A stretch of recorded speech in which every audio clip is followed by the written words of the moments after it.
Queridos, então hoje nós vamos encerrar aqui esse estudo acerca do diaconato. Veremos aqui as últimas qualificações, então concluiremos esse processo de estudo que nós temos dado, uma atenção especial sobre isso, para que na próxima Assembleia, na Assembleia de Janeiro, a gente possa eleger nomes aqui, votaremos em alguns irmãos para que eles possam passar por um tempo de teste, servindo neste ministério como diáconos, para que então depois se demonstrando irrepreensíveis, aprovados, que a igreja toda junta possa ordená-los ao ministério. Então nós temos ficado trabalhando na questão das qualificações do diácono, de acordo com o texto de 1 Timóteo capítulo 3, e temos visto pouco a pouco cada uma dessas características que são exigidas àqueles homens que possuem esse chamado de Deus. A gente precisa pedir a sabedoria do Senhor para que a gente possa analisar a vida dos nossos irmãos e, de acordo com aquilo que a Bíblia nos orienta, escolhermos essas pessoas entre nós. Então, como eu já tenho dito, a gente não espera nenhum tipo de perfeição, porque sabemos que ninguém é perfeito, todos nós somos pecadores, mas é uma exigência da palavra de Deus que em algum grau e medida essas qualificações estejam presentes na vida dos irmãos. É óbvio que nós não vamos, talvez, ter o conhecimento profundo da vida de muitos, e a gente possa ter dúvidas sobre um ponto ou outro na vida de nossos irmãos, porém, é para isso que temos um período de teste, Eles não são imediatamente ordenados depois da escolha, mas eles passam por um período de provação, onde só depois disso é que a igreja, de fato, se esses homens se demonstram irrepreensíveis no serviço, ela então ordena ao ministério do diaconato.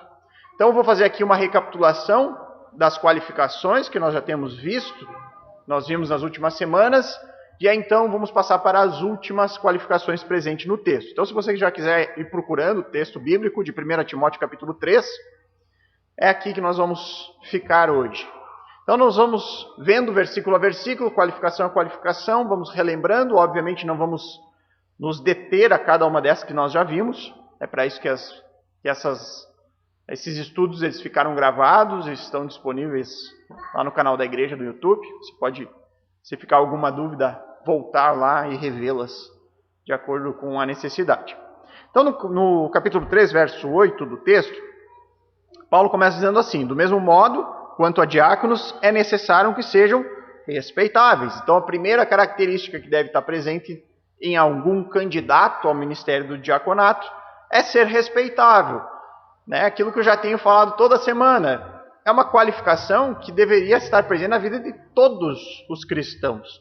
Todo crente que é conformado à imagem de Cristo, ele deve ser respeitável. Porém, na vida do candidato ao diácono, essa deve ser uma característica marcante. Ou seja, a postura deste irmão deve gerar o respeito automático das outras pessoas. Então é alguém que tem uma conduta que leva as pessoas a respeitá-lo por conta disso. Depois o texto diz que eles precisam ser de uma só palavra.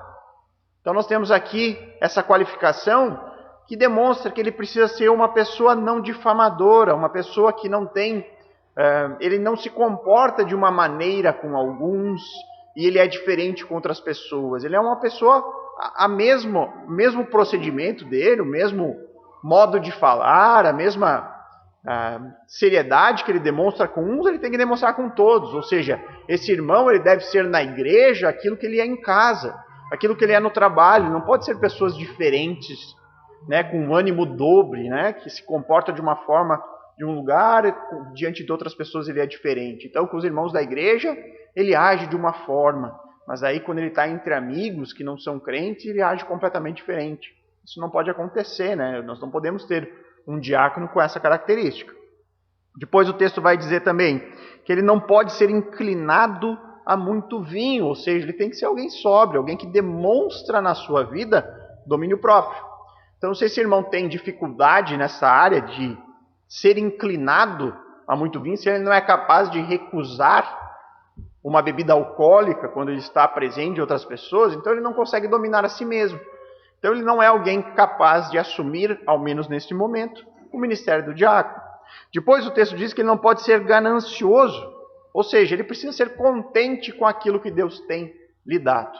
Ele não pode ser alguém descontente com a sua situação financeira, principalmente porque o diácono ele vai fazer o trabalho de dar a devida assistência àqueles irmãos que estão em necessidade. Então, hoje nós, na nossa realidade da igreja, nós não temos nenhuma família que precise de recursos para se manter, que esteja em uma dificuldade.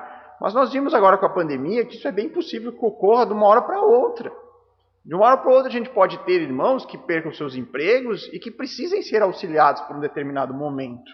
O diácono ele vai fazer esse papel de estar por dentro da situação de cada um e, se for necessário, prover assistência para esses irmãos em necessidade. Então ele vai ser aquela pessoa que faz o meio de campo entre o recurso e o que necessita.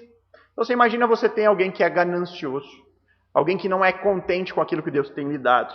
É uma tentação muito grande você ter essa possibilidade de adquirir recursos, de conseguir recursos com a igreja e atender, levar o recurso até outro, né? Então, isso jamais pode acontecer. Depois, já no verso 9, nós temos que o diácono ele precisa se apresentar conservando o mistério da fé, ou seja, ele precisa ser alguém convicto da sua fé. O diácono, ele por mais que não necessariamente ele sirva nas questões de ensino da igreja, o diácono ele não precisa ser um mestre, mas pode ser que ele venha atuar. E ele é uma referência na liderança que as pessoas provavelmente procurarão a ele para aconselhamento, para explicar alguma doutrina que não esteja tão clara da igreja. Então ele precisa ser alguém convicto, especialmente acerca daquelas doutrinas fundamentais da igreja. Então ele deve ser alguém que conhece a confissão de fé, que sabe ao menos explicar o básico, que tem um conhecimento ao menos básico no sentido de que ele consiga ter convicção e consiga também expor isso a outra pessoa. Então nós vimos aqui ao longo dos estudos que o diácono ele acaba sendo aquela pessoa que vai ter às vezes muito mais contato com a igreja como um todo do que o próprio pastor. Ele vai ser alguém que vai estar observando e ele pode ser aquele que vai identificar pessoas que têm dúvidas sobre algum ponto doutrinário. Ele vai identificar até mesmo algum possível irmão que tenha em algum momento da sua caminhada discordância a respeito daquilo que a igreja crê. Então é a função do diácono tratar essas questões, defender a fé da igreja. Então ele precisa ter uma convicção da sua fé. Mas basta conhecimento teológico? Será que basta ele fazer o curso de teologia na igreja? Isso é suficiente? O texto diz que não. Ele não basta ser apenas convicto. Ele precisa também fazer isso de consciência limpa, ou seja, o testemunho de vida dele deve ser de tal forma a não macular o seu conhecimento. Ou seja, ele vive aquilo que prega. Ele é alguém convicto e que vive, que tem um bom exemplo. Pode falar, pastor. É algo subjetivo, essa palavra mistério, ela nos traz um entendimento equivocado, né? Sim. Então, o que quer dizer que ele deve ser conservar o mistério da fé? Tá. Então, a questão de mistério, né? Paulo ele usa bastante essa expressão nas suas cartas, né? Mistério, biblicamente, ele é bastante diferente daquele sentido que a gente tem atual, moderno, né? Que é algo que eu desconheço, algo misterioso que eu não sou capaz de conhecer. Na verdade, Paulo, quando ele usa essa palavra, ele está falando de algo que era oculto anteriormente, mas com Cristo e com o Evangelho ficou claro. Então, quando ele fala em mistério da fé, é basicamente o Evangelho, a mensagem de salvação em Cristo Jesus, o Messias, que agora está claro. Era mistério antes, não estava totalmente claro como seria, agora não mais. Então, o candidato ao diácono ele tem que ser capaz de expor o evangelho com clareza, né? Então, é algo que nós exigimos, né, de todo novo membro, né, fazer uma exposição ao menos rápida aqui, de pelo menos 1 minuto. A gente diz, você tem 60 segundos para explicar o evangelho. Então, é algo que todos nós aqui que somos membros já fizemos isso e temos uma certa clareza. Mas o diácono ele tem que ser capaz de fazer uma exposição clara, de saber defender a sua fé, defender o porquê crer em Cristo, né? E, principalmente porque ele vai atuar como papel de liderança dentro do corpo. Certo? Ok até aqui? Depois, nós vimos no verso 10, onde o texto diz: também estes devem ser primeiramente experimentados. E, caso se mostrem irrepreensível, que exerçam o diaconato. Então, dentro das qualificações, agora aparece uma necessidade, né? Os diáconos, eles precisam ser primeiramente experimentados. Ou seja, os diáconos, eles precisam ser colocados à prova, eles precisam ser examinados. Então, isso nos dá uma certa tranquilidade acerca da nossa primeira escolha. Eu creio que muita gente pode estar em dúvida, né? Sobre quem eleger, quem votar para ser diácono, né? Por quê? Porque talvez a gente não tenha tanto contato a ponto de ter firmeza em todos os pontos. Então aqui nos dá uma tranquilidade. Poxa, essa pessoa que eu estou indicando, ela não vai imediatamente assumir esse cargo, mas ele vai ser provado, ele vai ser experimentado. E neste tempo eu tenho uma condição um pouco melhor de avaliar os pormenores, os detalhes mais que talvez não estejam tão claros para mim. Então, esse tempo de teste, ele é fundamental, né? E aqui a gente tem que dar o tempo que for necessário para isso. A gente não precisa apressar nada. A gente precisa ter clareza, certeza de estar colocando no papel de diáconos aquele que de fato estão apresentando dons que Deus deu a eles. Isso aqui nós temos que entender que, em primeiro lugar, é Deus quem levanta essas pessoas. O que a igreja vai fazer? Reconhecer esses dons que Deus tem concedido aos irmãos. Nós cremos que o Senhor é o dono da igreja.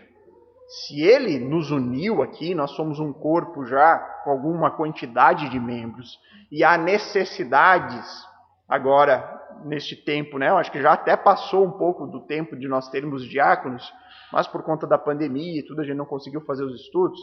Nós temos que entender que se Deus nos uniu, tem acrescentado pessoas, Ele vai igualmente capacitar pessoas aqui no meio de nós para exercer esse papel de diáconos. Assim como Ele capacitou irmãos aqui para serem pastores, Ele também vai capacitar irmãos para exercer o diaconato.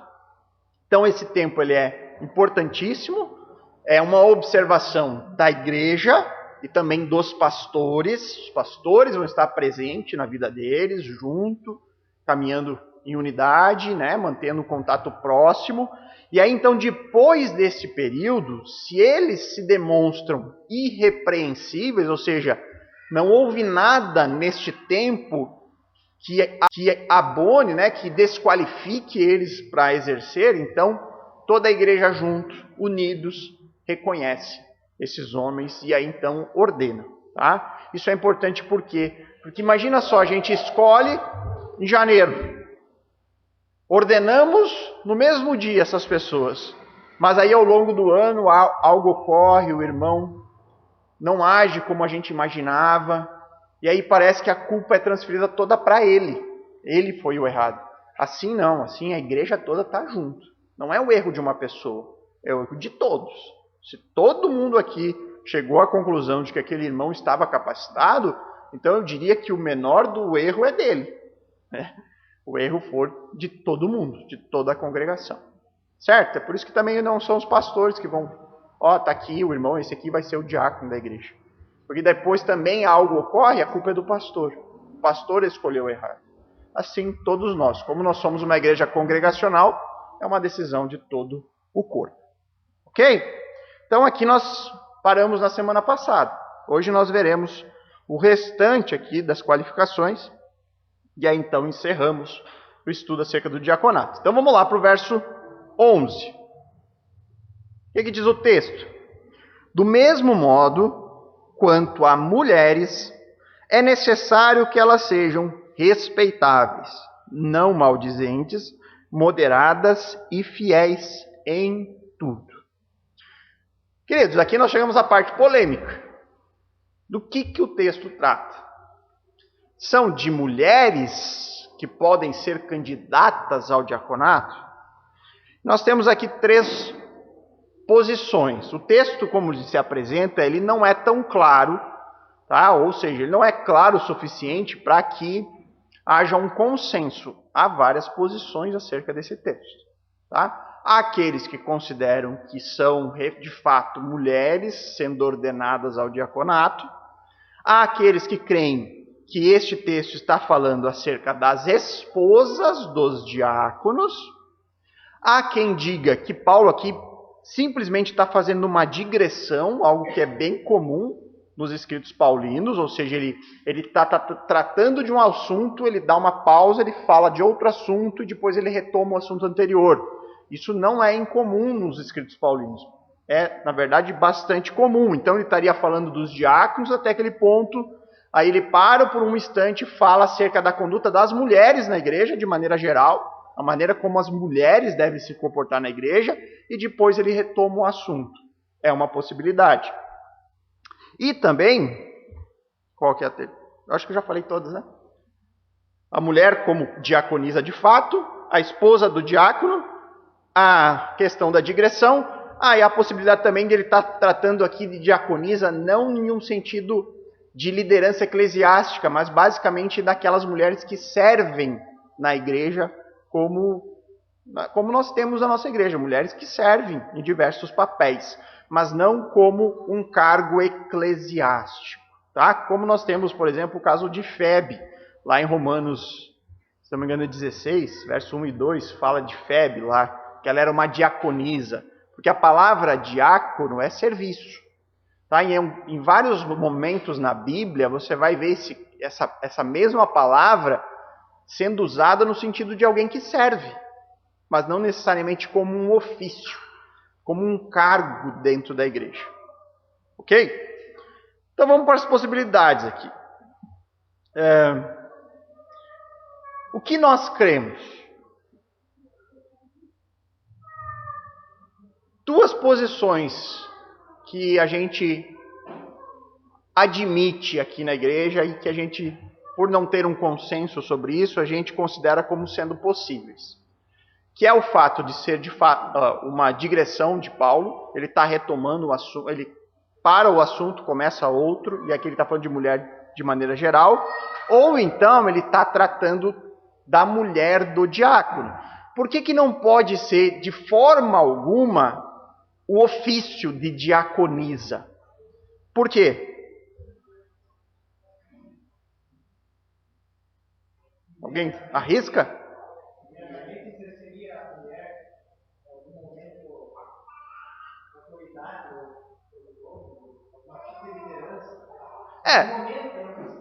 Exatamente.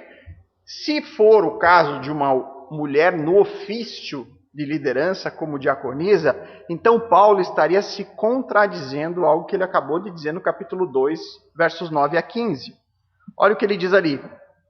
Capítulo 2, versos 9 a 15. Da mesma forma que as mulheres, em traje decente, se enfeitem com modéstia e bom senso, não com tranças no cabelo, ouro, pérolas ou roupas caras, porém com boas obras, como convém a mulheres que professam ser piedosas. A mulher aprenda em silêncio, com toda submissão, e não permito que a mulher ensine, nem que exerça autoridade sobre o homem. Esteja, porém, em silêncio. Por quê? E aí Paulo dá o argumento. Por que isso acontece? Por que a mulher não pode exercer liderança na igreja? Porque automaticamente ela exerceria liderança sobre homens. Tá? E isso vai contra o quê? Paulo diz, em primeiro lugar, contra a própria criação de Deus, ele diz. Porque primeiro foi formado Adão, depois Eva, ou seja, há uma ordem natural na criação, onde Deus criou o homem e criou a mulher. E dentro do lar existe a liderança masculina sobre a feminina. Quando há só dois, os dois não podem mandar. Se os dois quiserem mandar, vai virar guerra. Então Deus, sabendo disso, ele colocou alguém como líder. Por que ele escolheu o homem? Não sei. Deus quis assim. Quem sou eu para discutir com Deus? Então ele coloca o homem sob liderança e capacita o homem para aquilo. Então não é uma questão de valor. Isso significa que a mulher é menor do que o homem? Tem menos valor que o homem? De forma alguma. É uma questão de função. Assim como você vai trabalhar numa empresa e você vai submeter a liderança do seu chefe. Uma empresa sem hierarquia bem definida é bagunça. A empresa não vai para frente. Da mesma forma, Deus criou essa estrutura de ordem dentro do lar. E Paulo diz, olha, a mulher não deve exercer liderança na igreja, em primeiro lugar, porque isso passaria sobre a própria ordem da criação. Né? Então esse é o primeiro ponto. Depois ainda ele dá outro argumento.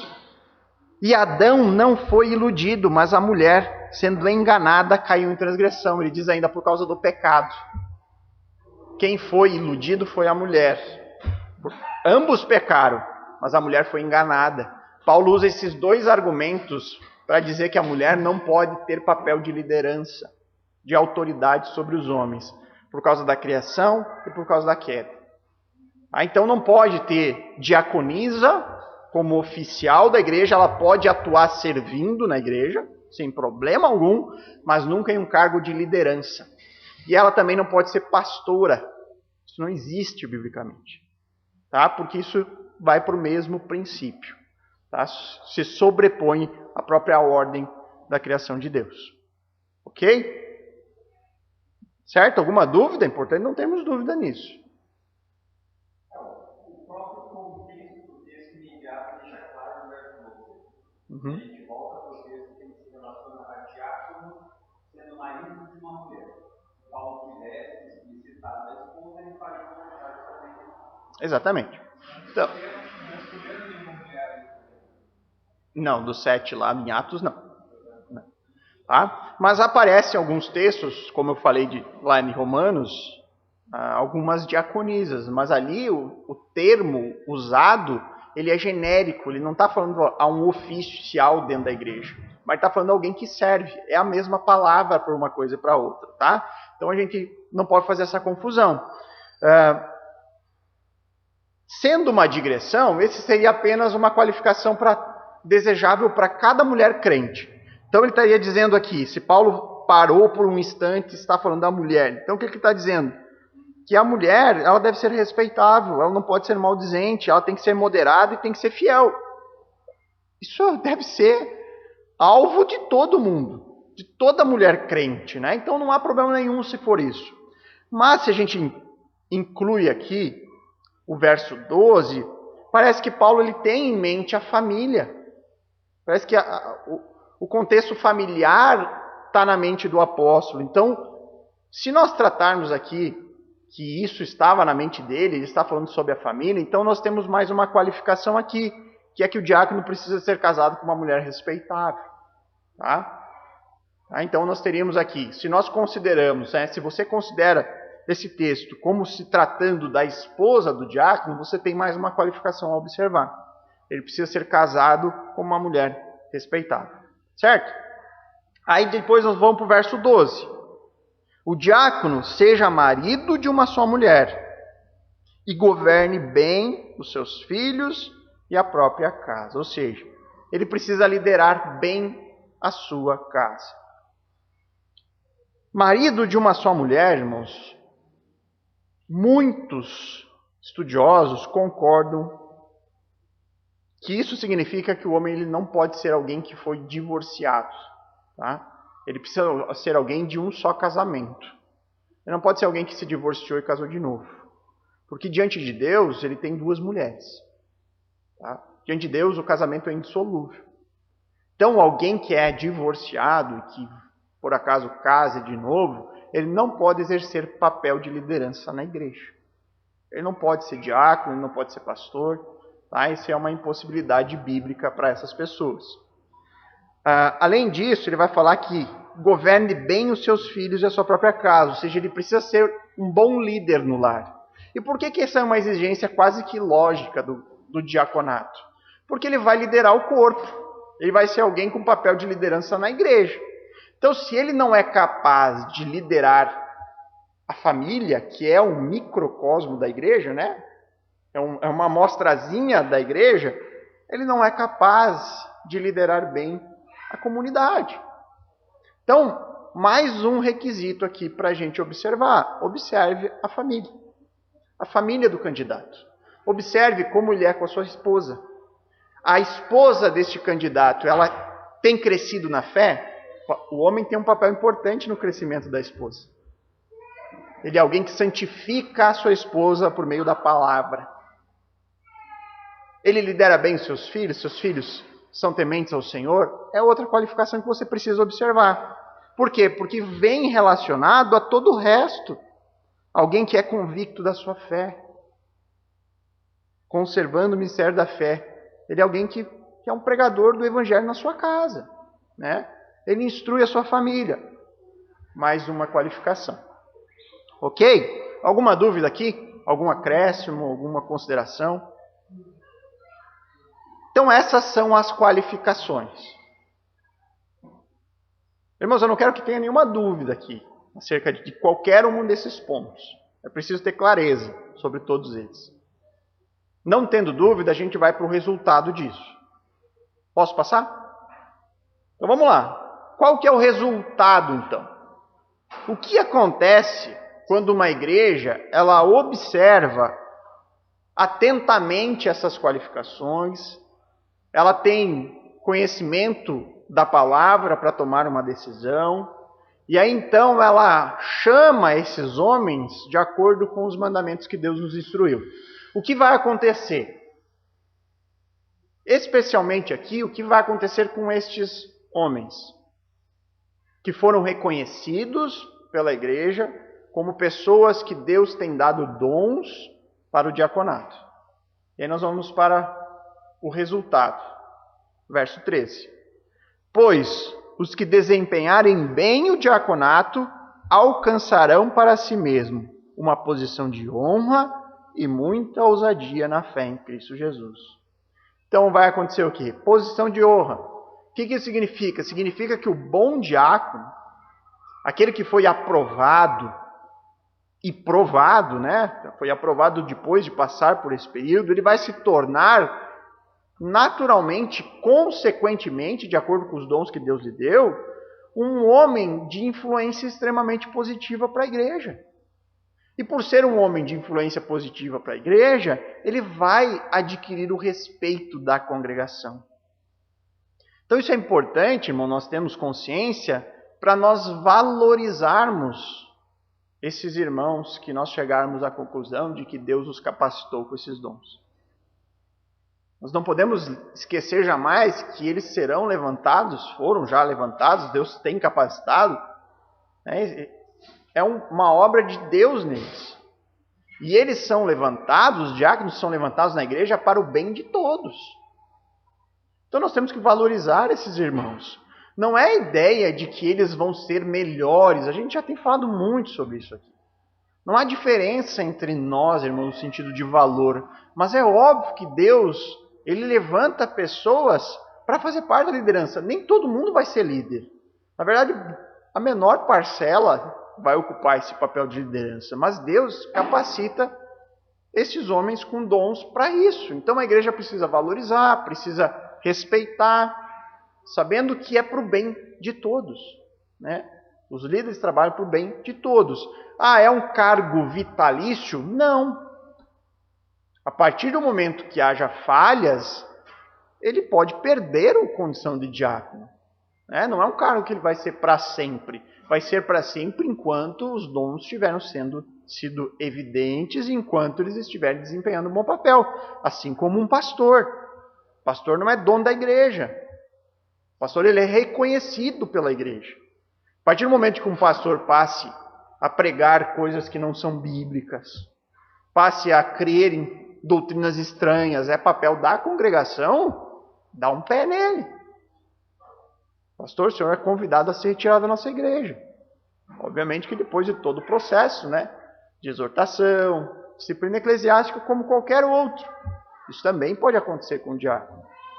Da mesma forma que pode haver mais necessidade, conforme a igreja for crescendo, de termos mais diáconos, e ser necessário levantar outros homens.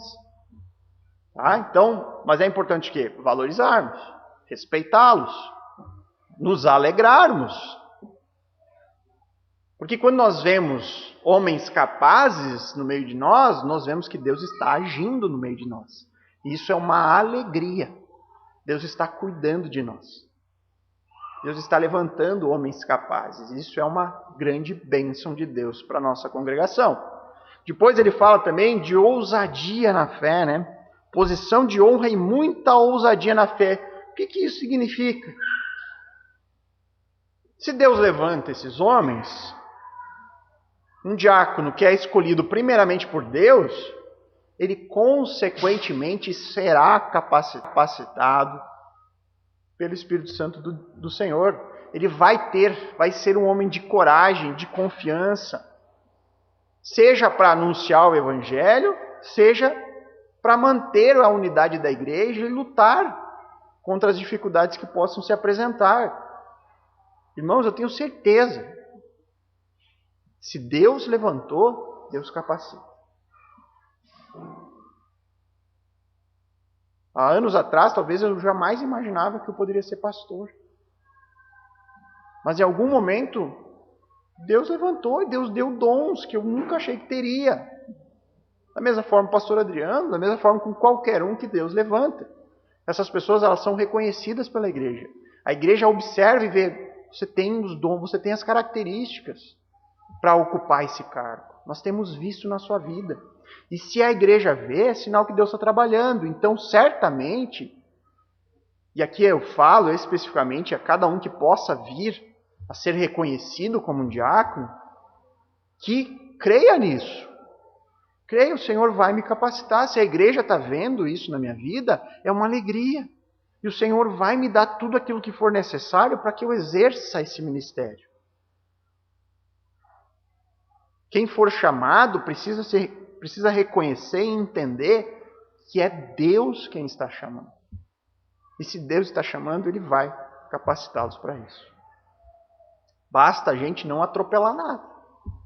Basta a gente ter calma, ter cuidado, avaliar, passar pelo tempo que for necessário de prova e aí então ordená-los. Ok, meus irmãos? Era isso então o nosso estudo sobre diaconato. Alguma dúvida que possa ter ficado? Alguma outra consideração, pastor Adriano? Não, eu só queria falar a única coisa da preocupação de contexto de Cristo. Que não tem tanto a ver com a ideia de diaconato, mas a ideia, quando eu perguntei do ministério da fé, é que se a igreja não é cuidadosa aos critérios, ela interpreta o ministério da fé como a gente tem isso. E o verso 16 desse mesmo capítulo fala que é o mistério da fé, que é a ideia do Evangelho. Sem dúvida grande é o mistério da piedade. Aquele que foi manifestado na carne, foi vivificado no Espírito, visto pelos anjos, pregado nos gentios, visto no mundo e recebido na glória. É o Evangelho. Então, a preocupação nossa como igreja deve ser sempre avaliar os critérios a partir da Escritura. Exatamente. Por isso a necessidade de critérios tão rigorosos para o diaconato, para o diácono, né? Para que não seja invenção humana e dessa forma seja manipulado por interesses torpes, né? Interesses que o mundo orientado. Exatamente. Então nunca é demais ressaltar, né, irmãos? Nós não vamos escolher pessoas que nós gostamos, que é mais meu amigo, que eu me dou bem. Não, eu preciso olhar os critérios, tá? Então, se você pegar a lista anterior, desde o primeiro versículo, quando Paulo fala dos pastores, a única diferença significativa é na questão do ensino. O restante, aquilo que você exige para um pastor, você exige para um diácono. Então, isso demonstra o quê? A seriedade. Né? É preciso tomar uma decisão de maneira extremamente bíblica. Não é porque precisamos desesperadamente de alguém para ajudar os pastores. Daí, qualquer um que se disponha, você coloca. Isso é muito comum nas igrejas Brasil afora, né? Tem alguém que está disposto a se virar pastor, já 2 toques e o cara vira pastor. Basta falar bem, né? Os caras já estão dando uma igreja para ele cuidar. E aí o que a gente vê de reflexo disso?